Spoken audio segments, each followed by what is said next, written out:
why do we have a need to see things? Why do we have a need to go out there in the woods and search for this creature? Cryptozoology, a creature that a lot of scientists don't believe exists. We all have that Indiana Jones in us. We're all looking for that holy grail. We want to find something, and I mean that's what drives my passion. Maxim, thanks for being on tonight. We appreciate it so much, man. Yeah, for sure. Yeah, how's everything in Indiana? How's the weather up there? Oh, today was beautiful. 55 and sunny. Yeah. Which we cannot complain for that. All the snow's melting away. Tomorrow's going to be 50 something and rain. So, we'll take it. We'll take it. Where are you at? Where are we talking to you from? Okay, right now I'm down in Florida, but my wife and I are snowbirds. We spend summer in Pennsylvania. Okay. And we spend winters in Florida. Okay. And depending on who you talk to, Pennsylvania is either the number 3 state as far as Bigfoot sightings, or Florida is as far as skunk ape and Yeah, we've heard that too. Sightings. What part of Pennsylvania are you guys in? Well, I'm in Luzerne County, but the crazy spot is western Pennsylvania, where they have Chestnut Ridge. And I have an article in the current issue of Fate magazine on Chestnut Ridge, all the crazy anomalies that are out there. And we're talking about Bigfoot along with orbs and flying saucers. So I have no idea what that is, what it means. Well, I have an idea what it means, but it's just pretty bizarre. So, Well, we know you're an author of several books, one being The Lost Tribes of Bigfoot. Is that your latest book that came out? That's my latest one. Yeah, that's Hanger One Publishers. And for your listeners out there, if I may, we have is a thing called IBT. It's immersive book technology. And what they did was they have, they videoed me for a while, but there's these QR codes. So if you take your phone's camera and hit that, that'll open up a video, like maybe a little 3-minute video of me doing a synopsis of the chapter. Very cool.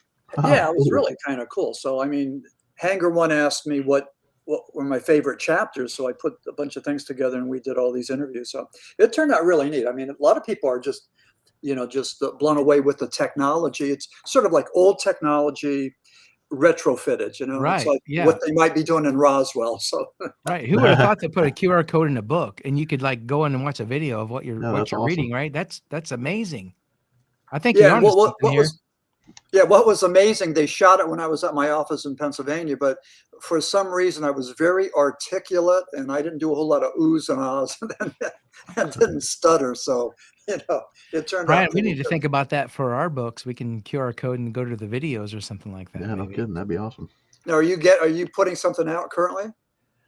Yeah, we're doing videos on YouTube, obviously, and we have a book about our encounters. We're working on a second book about some encounters, and then more as our episodes go. We like to put our encounters on paper, so those who can't hear. Yeah. Well, let me know what I could do to help. Author to author. So I appreciate that, man. Oh, yeah, we appreciate that. Yeah. So, how many books have you written? 7 books. I'm a former psychologist / rock journalist. And I was putting a book together about a song called Timothy, 1971. It was about cannibalism in a mine shaft. And as it turned out, the song Timothy paralleled what happened in Shepton in 1963. And that's my first book. That was 9 years ago, 2016. Oh, cool. And Shepton kicked it off. Shepton, I didn't go looking for the paranormal. The paranormal pretty much found me. And then since then, I wrote a bunch of other books. And the one that really took off is Coleridge and Hoodoo, as well as, the Flying Saucer Esoteric. So that's about my library. But, I'm just like fascinated by flying saucers and cryptids and haunted houses and all that stuff. I mean, it's just amazing stuff for us to figure out what is it, and it's outside the realm of science. It's supernatural. It's paranormal. Yes. And maybe someday we're going to figure out what it is, but right now we're all looking and trying to figure it out. So, right. I was going to ask, that was my train of thought. Damn it. I can edit. We're just recording. I can edit this out. So you've written 8 different books. What made you write the book about the Bigfoot? Yeah, well, in my book, Co-Region Hoodoo, what happened was I had 2 chapters there on, 3 chapters on, 2 chapters on flying saucers and 2 chapters on Bigfoot. And I thought, you know what?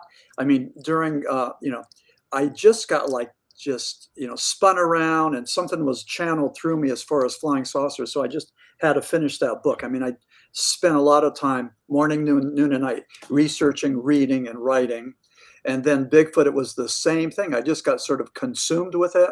And I don't know. I mean, I don't think it's OCD or some, psychological thing. I just think that I was just so wrapped up in it and fascinated. And really, I mean, what is Bigfoot? What's the commonality? What are the same things similar things that people are saying?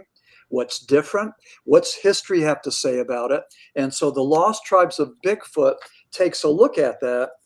And the Lost Tribes, in case Todd, you or Brian are going to ask me, it's a metaphor for all of the things that the researchers over the decades, over the centuries, have said Bigfoot is, whether it's abominable snowman, Yeti, Almas, Sasquatch, Neanderthal, Gigantopithecus, Australopithecus. I mean, there's so missing link. There's so many interesting, juicy theories. And I think, by going back there and reading about it, reading about some of the guys that did the pioneer work before the advent of computers and microfiche and all that stuff. So these are the guys that if there was a sighting, predominantly in British Columbia and California, but if there was a sighting, they would go there and interview the witness and then write it down. And in my book, I dedicate the book to the 4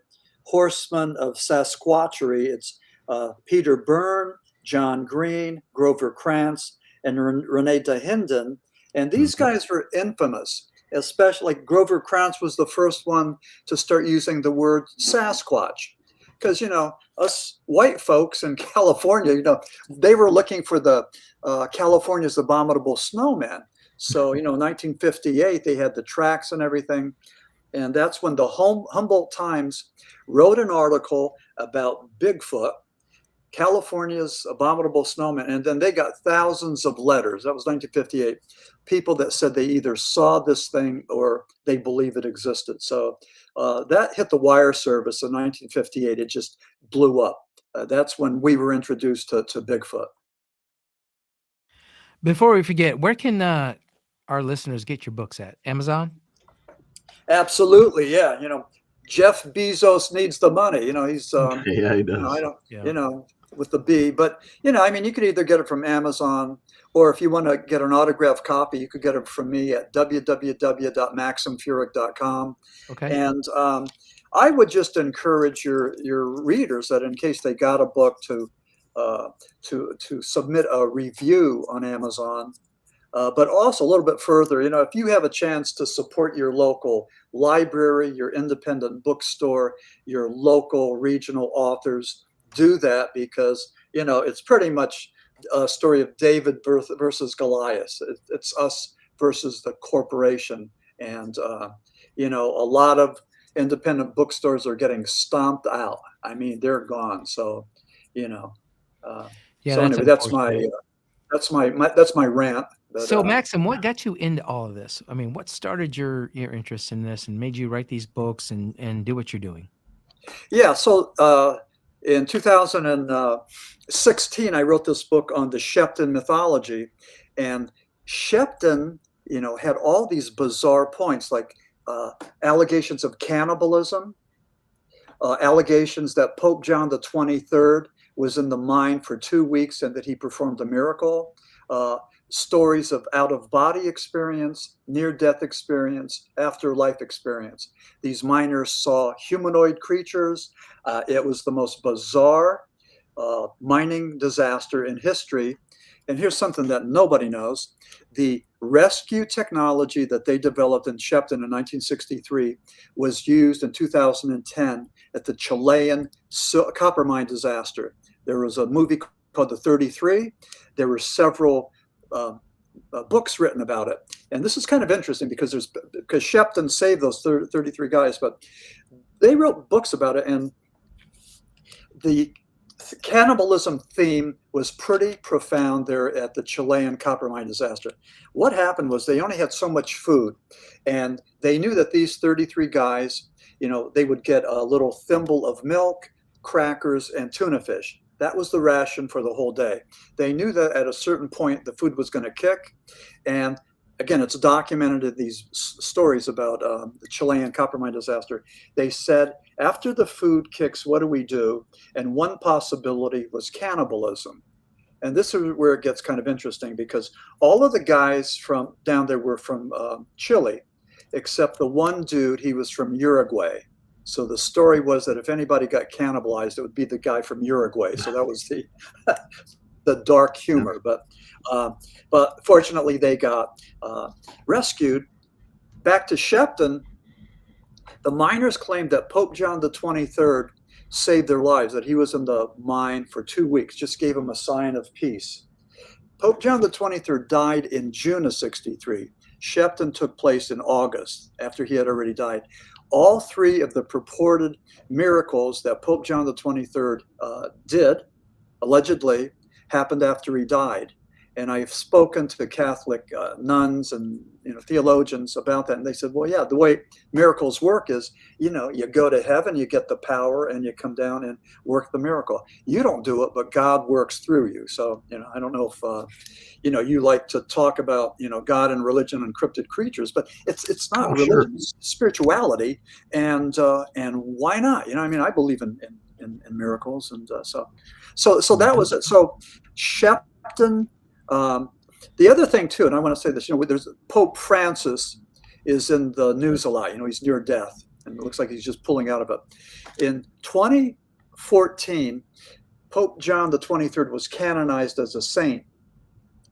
Pope Francis decided he was going to do a dual canonization, so he had another guy there that was Pope John Paul II. And here's the rub, as Shakespeare would say. Pope John Paul II was an exorcist. He believed that evil exists. He believed that the devil exists. He convened a school, a college for exorcism. He invited priests from 132 different countries to come there to learn this ancient medieval art of chasing away the demons, because Pope John Paul II believed that evil exists. It's not just a cartoon. It's not just a tool that the church used, that maybe used in the past to keep us afraid. If you don't, go to church and say your prayers, the devil's going to get you. Well, Pope John Paul II believed that the devil exists and is here, and so that was what he did. But when I first heard about this, I thought, wow, I can't believe it. This is pretty interesting stuff. So, Yeah, definitely. So, did you not? We know we were talking to you about your experiences. Did you have some UFO sightings going on? Yeah, I did. I'm a Vietnam veteran. I was a radarman aboard the USS Constellation aircraft carrier, and we did battle operations with the Bonhomme Richard. And you might have heard of a rock band called The Doors. Well, Jim Morrison's daddy was the commander for the Bonhomme Richard. Oh, wow. Bonhomme Richard. So are you serious now? Right now? Really? Wow. Wow. Pardon? Yeah, no, I got a conspiracy theory I wanted to share with you. Okay. So during the and I was told to keep my mouth shut because certain groups might come after me. But I've had this published. I wrote this years ago and had it published. But during the 6-Day War, Israel versus Egypt, Israel sunk the USS Liberty. It was a spy ship. Now, they sank the boat, killed like 45 Americans. There were reparations. They paid us. They apologized. They claimed that the profile of the Liberty was similar to a profile of an Egyptian ship. Well, that's all well and good. Commander Morrison said bullshit. He said they knew exactly what they did. They were taking advantage of silence and secrecy. They did it intentionally. Commander Morrison said there should be economic and military reprisals against Israel. So Jim Morrison, who was in exile in Paris, was hanging out at this one bar, and he was an alcoholic, but he was found in his bathtub allegedly with a heart Mm, attack. right. Supposedly, he shot up heroin, which was not his drug of choice. As the conspiracy theory goes, the Israeli Mossad, the hand of God, went over there with the hit team, stalked him, checked him out, went over there, shot him up, had some lackeys carry the body up to his apartment, throw him in the bathtub, and take off. So payback to Commander Mm. Morrison. So say what you will. I mean, is it possible? Yeah. Was there means, motive, and opportunity? You're damn right there was. So, Oh, yeah. but anyway, But the other thing too is, I mean, I don't try to fan the flames of conspiracy theories, but when was the last time, or have you ever heard of the spy ship Liberty being sunk? Because No. you would think this would be news. You would think that maybe every April 1st or whenever it is, on the anniversary, people would revisit that Right. and talk about that. There's nothing. It's almost like a blackout, like radio silence. So I don't know why, but Google it, check it out. I mean, again, I have no axe to grind with anybody. I'm just saying it happened, and I happened to be on, you know, uh, on ops, combat ops with the Bonhoeffer Shard. But anyway, as a radarman aboard the Constellation, I saw flying saucers, UFOs, these bogies that were solid, tangible. They were more maneuverable than any than any. Let me shut that up. Any guided missile that we had or the Soviets had. So they were UFOs, and we put them in the logbook. UFOs range and bearing, and we were told to keep our mouths shut. Don't tell anybody what you saw. Don't talk about it. And pretty much that's what we did. But a lot of my buddies, I still go to my Navy reunions, and we still talk about this stuff. We saw them. And again, when we say solid, we're not talking about marsh gas. We're not talking about reflections from Venus. We're not talking about ducks. We're not talking about me, doing LSD and tripping on the thing. We're saying solid, tangible contacts.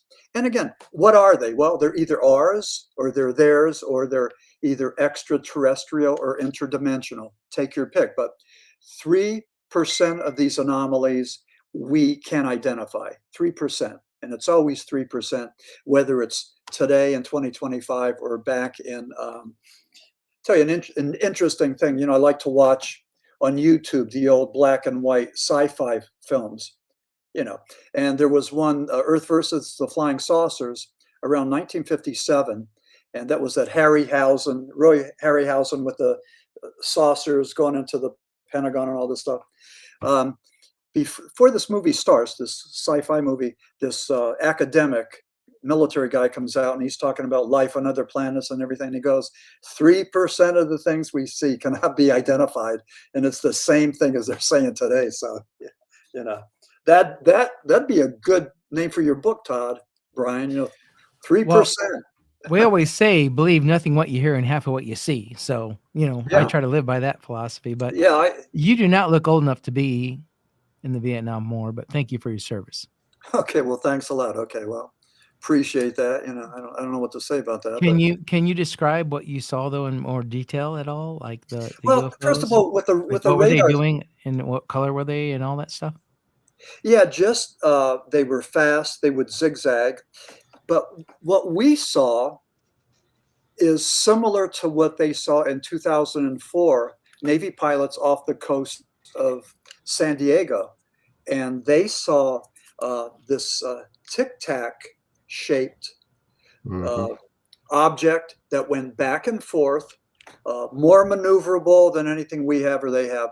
The G force was so tremendous that no human being could go and withstand it. However, it looked like it was guided. There was human, guided by intelligent beings. So anyway, the Pentagon had changed the name from UFO to UAP, unidentified aerial phenomenon. This thing in 2004 hovered and went under the water. So now they changed that to unidentified anomalous phenomenon. So the Pentagon, the government keeps on changing entities, keeps on changing terminology, keeps on saying that they're going to be transparent and have more disclosure. I'll tell you what, last year I was invited to a conference. I was doing a presentation about this guy. He was Frederick Santee. He was a white witch. He was the high priest for the Coven of the Kata. And so I'm doing this presentation. The guy sitting next to me was from San Francisco, worked for the federal government in remote viewing.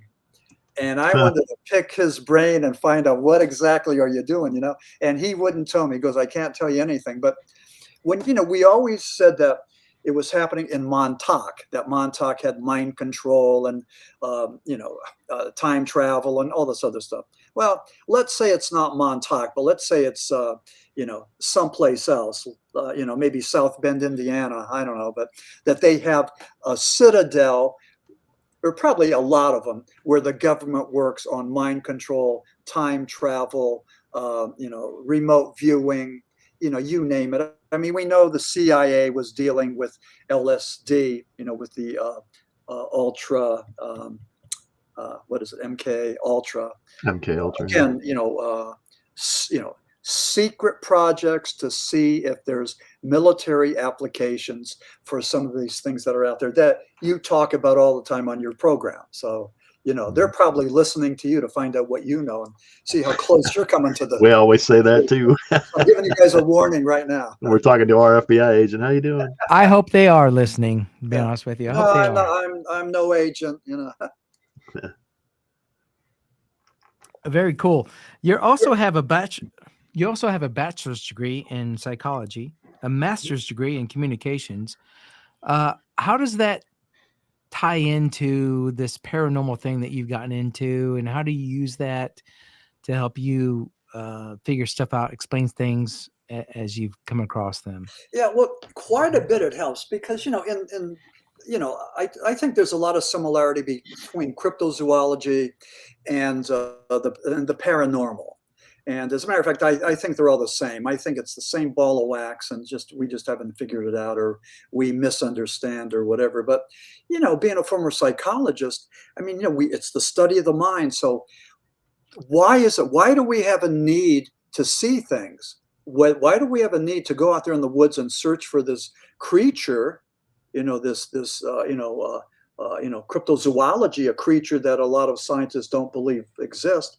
But go out there and, Sean Forker, one of my buddies back in Pennsylvania, said that going out looking for Sasquatch is the most boring thing in the world. He goes, usually there's nothing going on, You might hear some knocks. Somebody might throw something at you, but pretty much he says it's pretty boring. But I don't know. But we all have that Indiana Jones in us. We're all looking for that holy grail. We want to find something. And I mean, that's what drives my passion. I consider myself an academic and a scientist, with quotation marks, not really, but an academic. And I think that maybe the pathway to understanding may be, the academic pathway. I'll say this, it doesn't go over with everybody. There's some people that are really pissed off at me and they don't like academics for some reason. Maybe they feel, I don't know, maybe they feel threatened. Maybe they feel, I don't know what, but I mean, I was fortunate to go to college. I loved studying psychology. I got a lot from it. I had a chance to go to all kinds of seminars and conventions and all this other stuff. And, so I know it's different now. I know a lot of, a college degree is different now, and who knows what value it has. But when I got my master's degree, I mean, like, it opened up doors. It was it was wonderful. So, but I think it's helped me to try to explain, certain motivations. For example, there's a thing called homeostasis, or balance. And if something happens to, like, if you're shocked, let's say that, like, you're a utility worker and you're climbing the pole and you get shocked and zapped. Well, maybe there's a part of your mind that is vacant, because you didn't create any memories. So we have this ability to create or confabulate things. So we have to put something there in the gap. Whatever happened, maybe we were captured by a saucer, maybe we were probed, maybe something happened, but maybe we were blacked out, and then we fill it in with something. A similar thing, I was an addiction specialist. Whenever you do one of your operations, they'll give you maybe propofol, maybe fentanyl, and maybe Versed.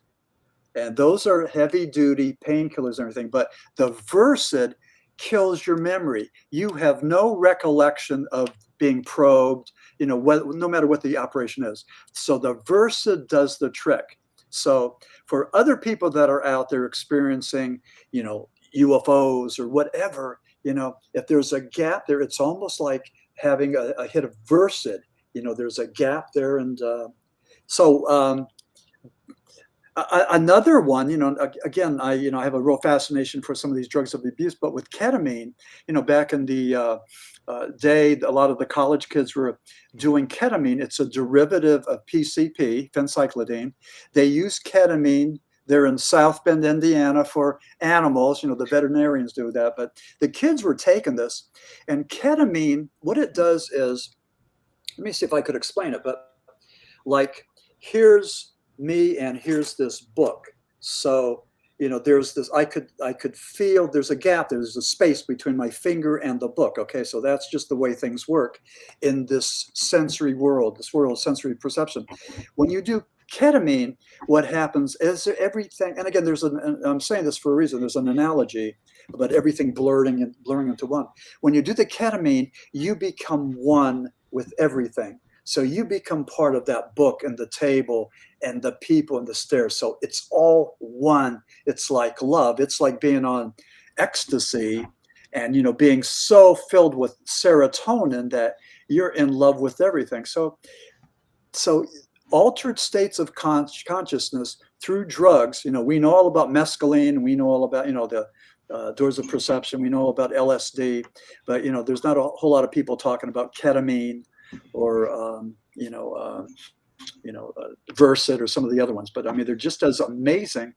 You could have a altered state. You could have a peak spiritual experience through certain drugs. And again, I'm not advocating that, but I'm just saying that you can. So, and there was Todd, there was a question there someplace, and I'm sorry if I stumbled all over it, but whatever that question was. No, it's all good. I mean, we like talking we like having you guys on different aspects and different alternatives of how people look at paranormal stuff and Bigfoot. But I mean, man, I love hearing what you're saying tonight, talking about these different kind of drugs and how they affect people. I mean, it has to matter at some point, right? I mean, all this stuff ties together some way. And with your paranormal background and UFO and all that stuff, you kind of tie that together. So in a way, so it's kind of cool. I mean, yeah, it is. And I've been asked to, it's been suggested that when I write my book, that I put more of me into it, more of my ideas and theories. And so the one I'm working on now, if I may, and here's the old folder, but it's called Paranormal Apocalypse. Is This How It Ends? So there's a gray dressed as the Grim Reaper, and there's Maxim Furek, author of the Shepton mythology, but that's gonna kick some butt. So Is This How It Ends? And you want to talk about that? You want to talk about that book for a little bit? Absolutely. Tell us what your input is. Yeah, it's going to be published by Hangar One. They do Monster Quest. Doug and Alex Hychek, great people in Minnesota. And what I do is I believe that fear is the most powerful emotion we have. As H.P. Lovecraft says, fear of the unknown is the most powerful emotion that man has. And I believe that all these entities know this because we're vulnerable. we're afraid. And all these entities like military, religious, political entities use that to go and control us. Again, I mentioned this before. If you don't go to church and be good, you're going to go to hell. If you don't go and follow the rules, you're going to get thrown in jail. If you don't do this, something's bad that's going to happen. If you don't vote for me, the country will be destroyed. So and in the last election, I mean, you tell me if I'm wrong, but you had your choice with fear. They're eating the cats and dogs and all this stuff, versus the other side was trying to talk about joy. So you either vote for fear or you vote for joy. What won out? It was fear. I mean, even though a lot of it was bullshit, about the eating the cats and dogs and a lot of the stuff, but fear won out. People are easily led. And it didn't matter, but that was just an amazing example of being manipulated. And if you repeat that enough, people are going to believe it. Look at Jim Jones. I mean, Jim Jones was there in San Francisco. He told all these black people, poor black people, that there was going to be a race war and they better get out of town. You better go with me to Guyana, to Jonestown. And they went there, and man, it was they drank the Kool-Aid. There was over 700 people died. Were forced to drink it. They didn't volunteer. They had guards there with guns. And one thing too, for the they were forced. I thought they were just taking communion. No, what they did was, prior to the ones that didn't drink it were shot. Yeah, right. Prior to this happening, they had drills where they would drink actual Kool-Aid. But then it came time for the real deal, and they had to drink it, and there were guards there with guns. So that's what happened. That was 1978. I was in the boondocks of Wyoming State in a cabin, no TV, radio, newspaper, anything. And we came out of the boondocks after camping there, and the first thing I heard was, and I couldn't believe it, ritualistic suicide in Jonestown. I mean, it was hard for you to hear it for the first time. Well, I came out of, the primitive wilderness when I first heard it, and that was just pretty bizarre. But Jim Jones was convincing. He scared him. He goes, "There's going to be a race war. You better go with me. You better turn over your Social Security checks." And then when they went there, it was hell. And it was just amazing what he did. The loudspeakers that talked about Dad Jones, being the one in control, the all powerful. I mean, just like communist China is just like North Korea. It's the same thing.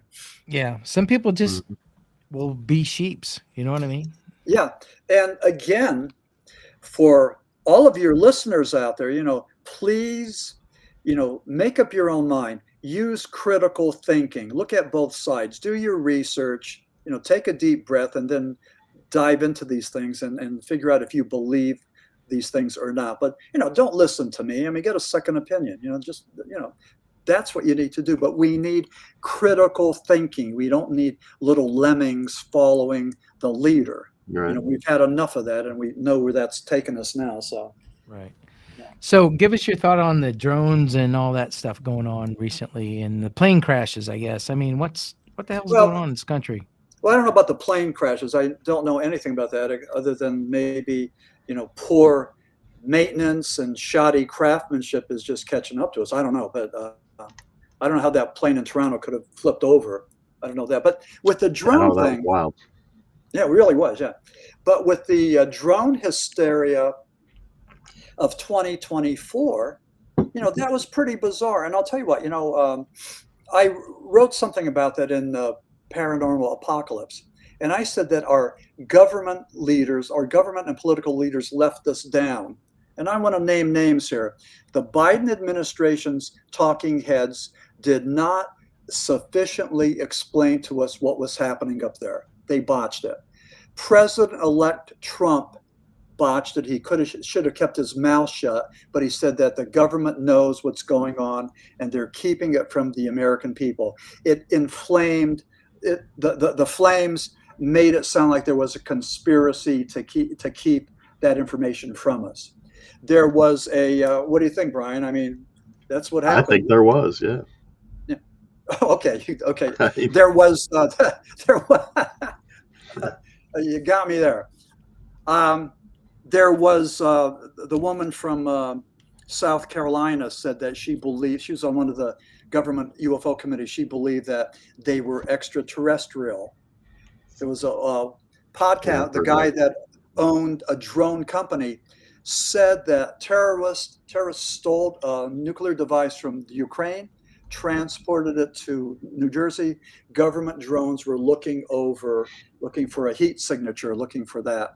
So on and on and on and on. You had all this stuff. We were in a bit of a panic. We were at least had anxiety. Nobody knew what was happening. And then everybody was looking up to the sky. It was like a Rorschach test. Everybody was seeing something, not flying saucers, but we were seeing maybe enemy ships from China or Russia or Iran or someplace else. And then it stopped. It went away. So it wasn't really tied together. It wasn't, really convenient, but there was something there. I think the government was looking for something. I think there might have been stealth aircraft there that they didn't want to tell us about. And I don't know why they were going over Jersey, and I don't know why they could. Yeah, but it wasn't just Jersey. I was interviewed by this dude in the UK. They saw the same thing there at the UK. They had a bunch of drones. Yeah, so it was a global thing. Yeah, and that was around November of 2024. So it started around Halloween, and then it got bigger. So I don't know. I don't know. But it reminds me of the 1938 Orson Welles War of the Worlds, where they did the radio drama. But H.G. Wells, but here the Martians landed in Jersey, and people that believed this didn't think it was, aliens, but they thought it might have been Germans or Japanese or somebody else. And this is 38, so maybe Germans and I don't know who else. But so anyway, this fear, this hysteria has been going around for a long time. And even before this, it was the Chinese air balloons. That was 2023. Yeah. So, they're coming and going. We're shooting them down. I don't know. We never had a conclusion with that. What they were. And,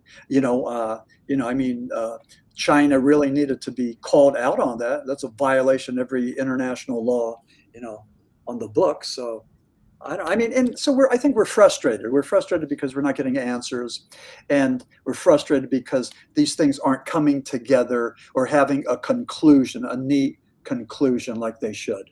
Right. I understand the reason for the government to keep things secret, but why do you think that Bigfoot has been kept a secret for so long? And all these other things like Area 51. Aliens, why would they want to hide stuff from us? What do they benefit from that? Knowledge is power, but you got to let your people know what's going on in this world. Are they going to figure it out sooner or later? Yeah. Right? I think Roswell was a big smokescreen. I think Roswell, that happened in 1947. There was not a whole lot of to-do made about it. And then around 1980, I think it was Berlitz and William Moore wrote The Roswell Incident. And it was sort of a crappy, shitty book. They plagiarized. They took stuff from the guy that wrote about the Aztec crash. And even William Moore distanced himself from the book. But the Roswell Incident in 1980 came out. And then you had the one with Philip Corso. And then you had another one, and they got bigger and bigger. The narrative, the mythology got bigger and bigger, but all based on hearsay, on maybe circumstantial evidence, on nothing concrete. So Roswell is a smokescreen. It's a mythology. There's something else going on. And whenever we hear about Roswell, I think it's just to keep us focused on Roswell rather than Wright-Patterson Air Force Base or Sasquatch. Sorry about that. Let me just kill this. All good. Okay, sorry.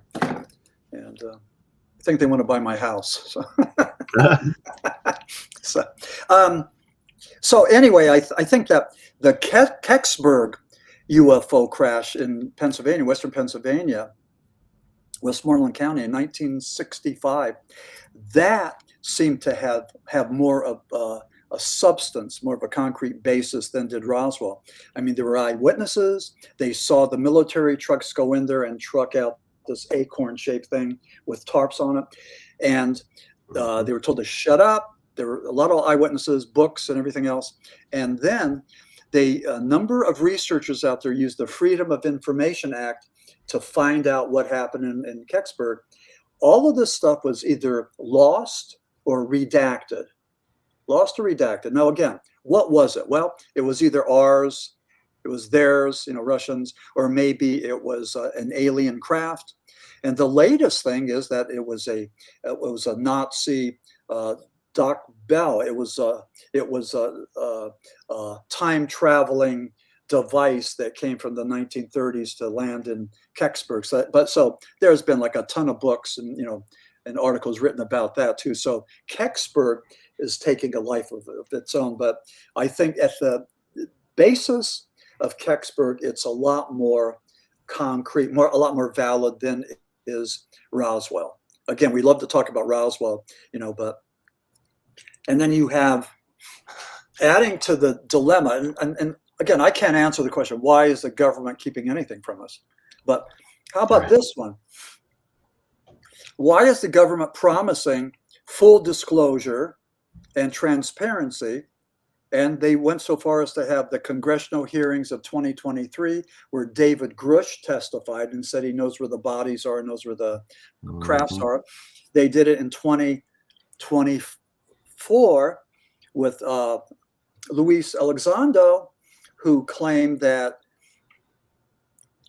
who recently got busted for, using this flying saucer that he said it was a craft from Romania.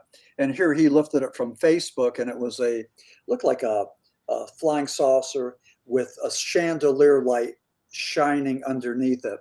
Well, he got caught. He hoaxed that. He was charging $50 a person, people in Philadelphia, and he was scrutinized and he was called out on it. And his publisher thanked the public for such scrutiny, for showing that there's deception out there. Well, yeah, it was Elizondo. It was his people, just trying to deceive us with this fake aircraft. So again, whenever you have people like Elizondo, like any of these whistleblowers, David Grush, they may have worked, Bob Lazar, they may have worked in certain organizations. They may be privy to certain information. They certainly speak the dialect, the lingo, that military thing. But as far as coming forward, they talk the talk. They don't walk the talk. And we don't know what's going on. Even with David Grush, he said he would go and give us the information, classified information, under the right circumstances with the right people. Well, we've had it's been over 2 years now. So, when is this going to come? And I wrote, I know I'm rambling, but I wrote a whole bunch of letters to people that were on the congressional committee, like current Secretary of State Marco Rubio. Now he was the senator in Florida, and I wrote him and everybody else a letter. There were 7 letters. Chuck Schumer was another one. Marco Rubio was the only one who answered me, and I was encouraging him to sort of encourage, force, whatever, David Grush to show his cards. So far it's been a big tease. You talk a good talk. Okay, so where's the rest of it? And that's where this is what frustrates me and angers me, because nobody's calling the government out about this. Full disclosure, full transparency. No, it's not. No, it's not. It's just like it's a tease. It's a game. It's a little dance. So, we're not getting anything. Yeah, and we won't. They're doing it again.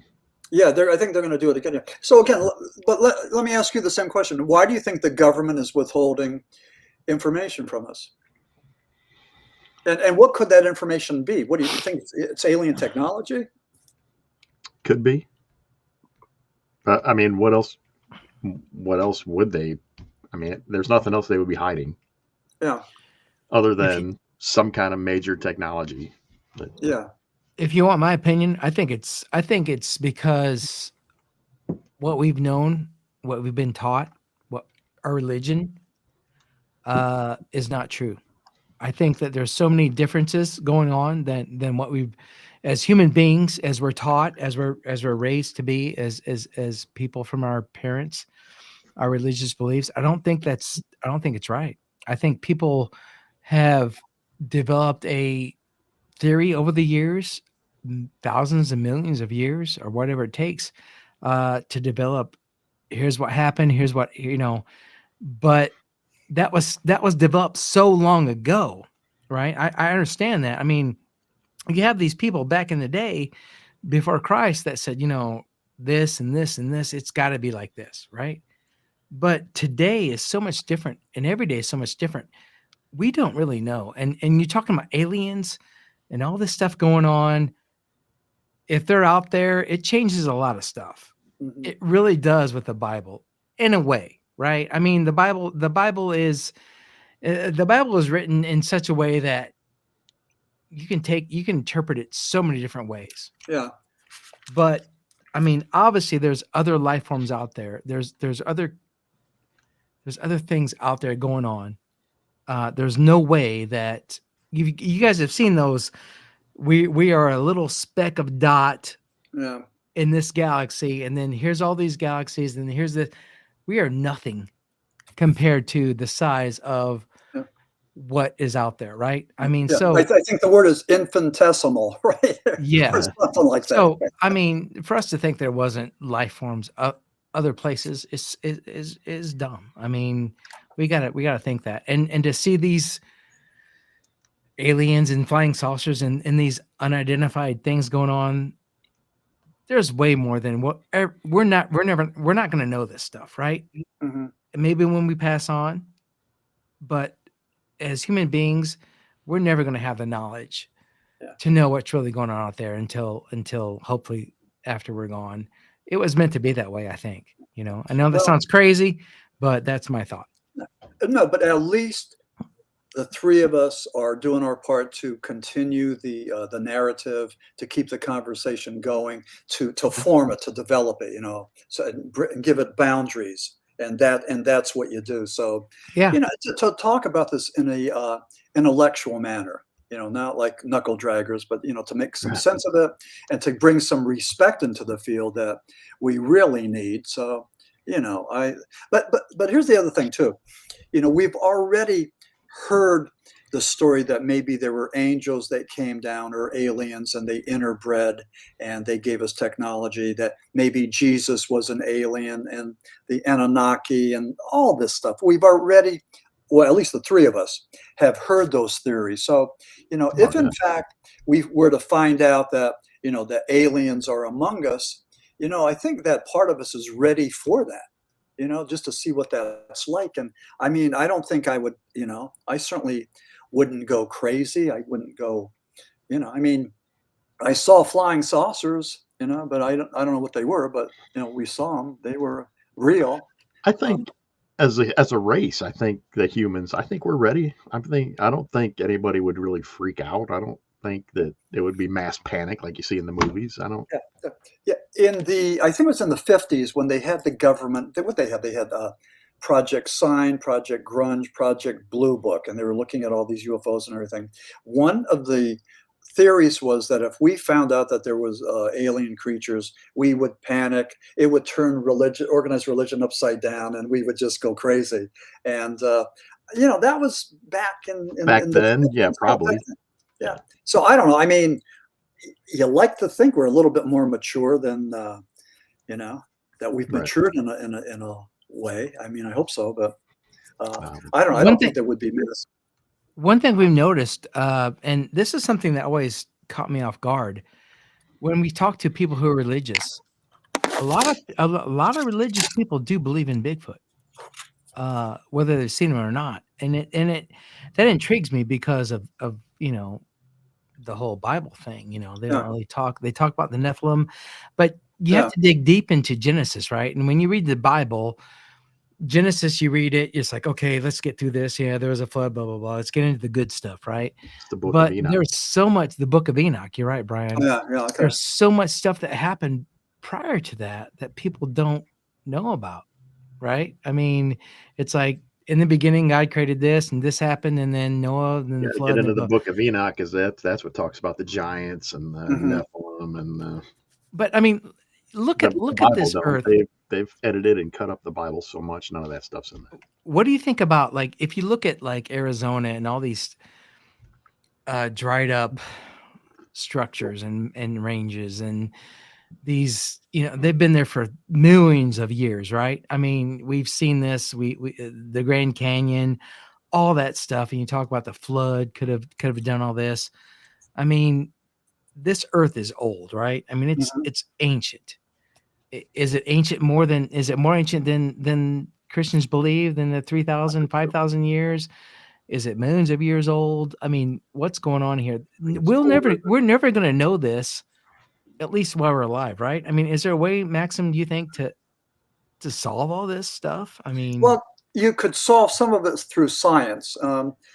We stopped in at the Ark experience in Kentucky, and it was on the way home, and it was actually, the choice was either stop in Lexington at a goat farm and have lunch with the goats, and my wife didn't want to do that, so we went to see the Ark experience. But they had, it was, cubit was what, like from the elbow to the finger. So this was built by Amish people to scale, and it was really massive. It was big.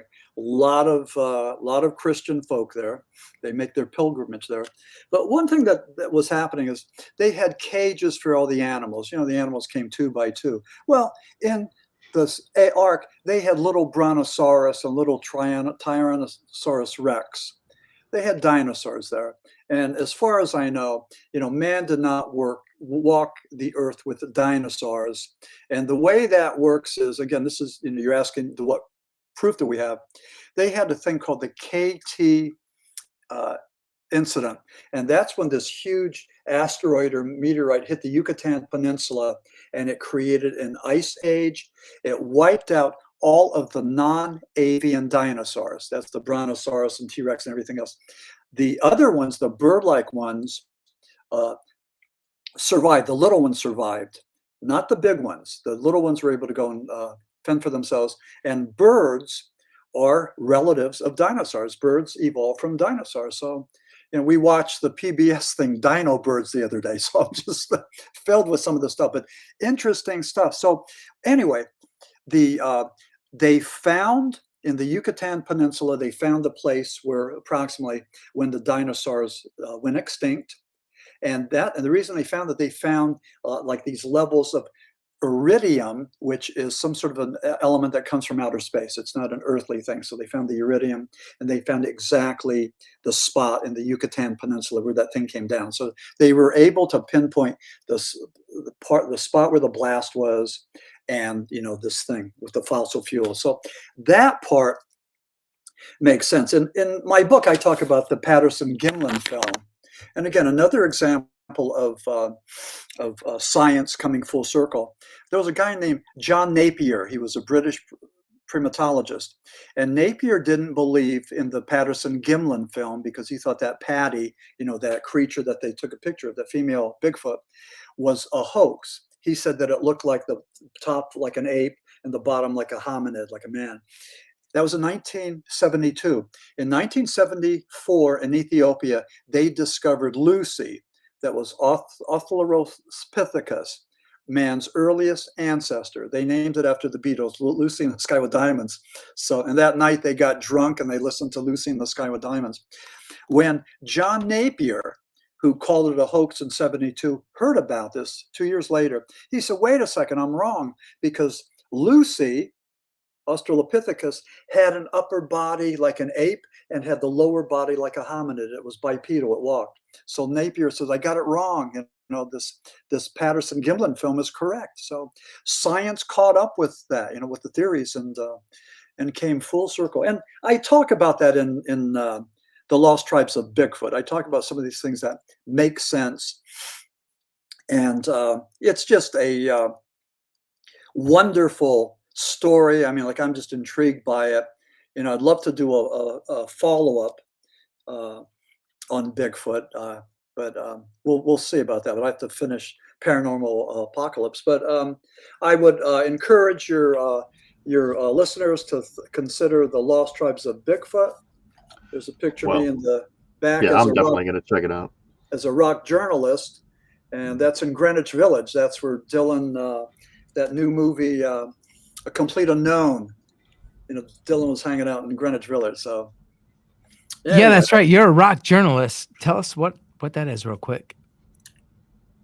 Just writing about rock music and stuff like that, or looking at rock music like through the lens of a sociologist, you know, trying to validate it and make sense of it. And, okay, you know, and I just got a whole lot of free tickets to concerts and all kinds of stuff. It was great, you know. So, you know, I was a lot younger. Oh, yeah. I had a 45-minute interview with Hall & Oates. Oh man, in Boulder, Colorado, and I had an interview with Wendy O. Williams of the Plasmatics.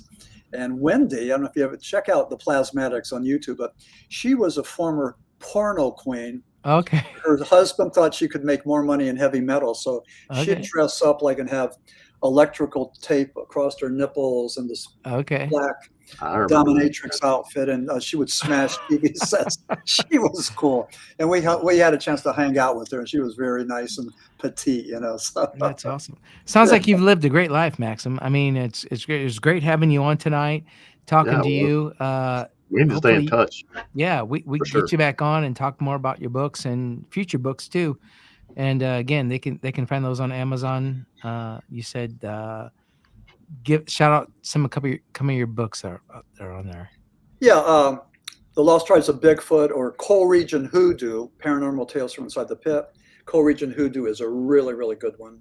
I was friends with Ed and Lorraine Warren, and they're featured there. You know, the conjurists.